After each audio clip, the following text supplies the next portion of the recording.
Morning সবাইকে। আজকে আমরা ভোকাবুলারি পার্টে সাজেশানটা দেব, ঠিক আছে। এর আগে আমরা সিন আনসিন দিয়েছি সাজেশান, তারপর গ্রামারের সাজেশান দিয়েছি। আজকে ভোকাবুলারি। গ্রামার যেমন 10 নম্বর থাকে সেরকম ভোকাবুলারিও 10 নম্বর থাকে। দেখো নাম্বার ডিভিশনটা আমরা করে দিয়েছিলাম, সিন 20, আনসিন 20। সিনের সাজেশান কমপ্লিট হয়ে গেছে, আনসিনের সাজেশান কমপ্লিট হয়ে গেছে, গ্রামার 10, গ্রামারেরও সাজেশান কমপ্লিট হয়ে গেছে। পড়ে আছে কি ভোকাবুলারি আর রাইটিং, ঠিক আছে। তাহলে দেখো seen 20, unseen 20, 20 20 40, grammar 10 50, vocabulary 10 60, writing 30 90 আর 10 হচ্ছে প্রজেক্ট, মোট 100 নাম্বার, ঠিক আছে। আজকে আমরা ভোকাবুলারি পার্টে সাজেশানটা দেখব।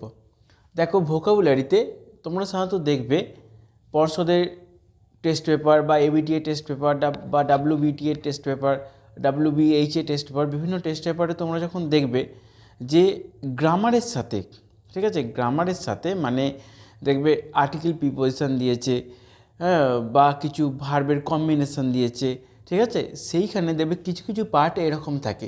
কোনো একটা সেন্টেন্স দিল, সেন্টেন্স দিয়ে ভার্ব ফরমেশনে 3টে পার্ট দিল, টেক, টুক, টেকেন। তো present form, past participle form, বা এইরকম দেখবে যে হ্যাজ, হ্যাভ, হ্যাড, ঠিক আছে। আবার এরকম দেখবে শ্যাল বি বা উইল বি, ঠিক আছে। আর ডু, ডিড, ডান, ঠিক আছে, বা on, in, A, an, under, ঠিক আছে, এগুলো দেয়। এবার তোমরা কি দেখবে ভোকাবুলারি কী করে বুঝবে, দেখবে যখন আমাদের একটা সেন্টেন্স দিয়ে দিচ্ছে এবং সেই সেন্টেন্সের মাঝখানে একটা কী আছে, ফিল ইন দ্য ব্ল্যাঙ্কস আছে, এবং সেই ফিল ইন দ্য ব্ল্যাঙ্কসটা 3টে বা 4টে অপশান দিয়েছে। 4টে দেয় না, সরি, 3টে দিতে পারে বা 2টো দিতে পারে, 3টেই ম্যাক্সিমাম দেয়। তোমরা টেস্ট পেপারগুলো যখন করবে দেখবে 3টেই দিয়েছে, ঠিক আছে। এবার ওই 3টে ভার্ব ফরমেশনের মধ্যে কোন ভার্বটা তোমাদের বসবে ফিল ইন দ্য ব্ল্যাঙ্কসে, ঠিক আছে, সেটা তোমাকে করতে হবে।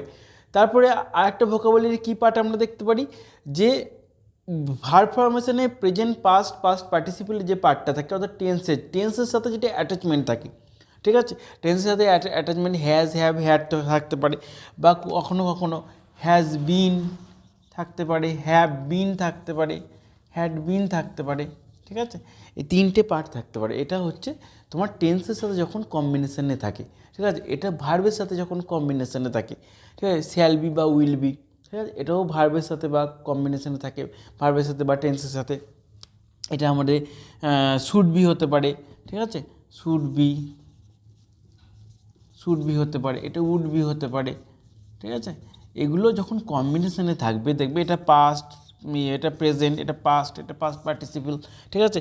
এখানে অন বা ইন, এ বা অ্যান, আন্ডার, ঠিক আছে।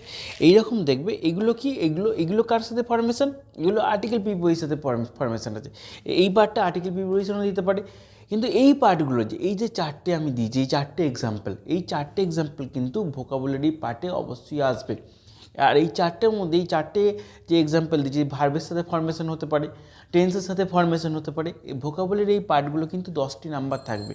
সেটা তোমরা এবিটিএ টেস্ট পেপার থেকে করতে পারবে, ডাব্লিউবিএইচএ থেকেও করতে পারবে, ডাব্লিউবিটিএ করতে পারবে, পর্ষদে যে সমস্ত টেস্ট পেপার সেগুলো থেকেও করতে পারবে, ঠিক আছে। আজকে এই অবধি। ভালো করে পড়াশোনা করো, এটা দেখো, সিলেবাসগুলো দেখে ভালো করে কোশ্চেনগুলো পড়ে অ্যান্সার করবে।